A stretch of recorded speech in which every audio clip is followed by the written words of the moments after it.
23న దర్శి నియోజకవర్గంలో హోరాహోరీ ఎన్నికల్లో ఫ్యాన్ గుర్తుపై ఓటు వేయించి వైఎస్ఆర్ కాంగ్రెస్ పార్టీ అసెంబ్లీ అభ్యర్థి డాక్టర్ బూచేపల్లి శివప్రసాద్ రెడ్డి గారిని, ఒంగోలు పార్లమెంట్ అభ్యర్థి డాక్టర్ చెవిరెడ్డి భాస్కర్ రెడ్డి గారిని భారీ మెజారిటీతో గెలిపించ ప్రార్థన.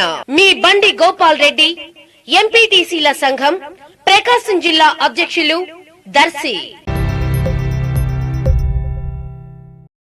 భారత జాతీయ కాంగ్రెస్ పార్టీ రాష్ట్ర ప్రధాన కార్యదర్శి పుట్లూరు కొండారెడ్డి ఈరోజు ఆ party PCC chief YS Sharmila చేతుల మీదుగా బీఫామ్ అందుకున్నారు.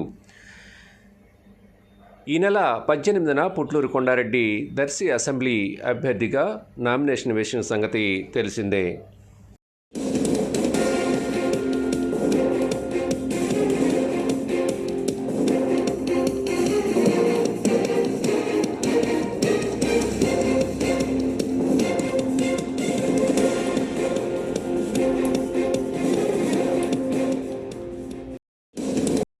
Like, share, subscribe, and get notification.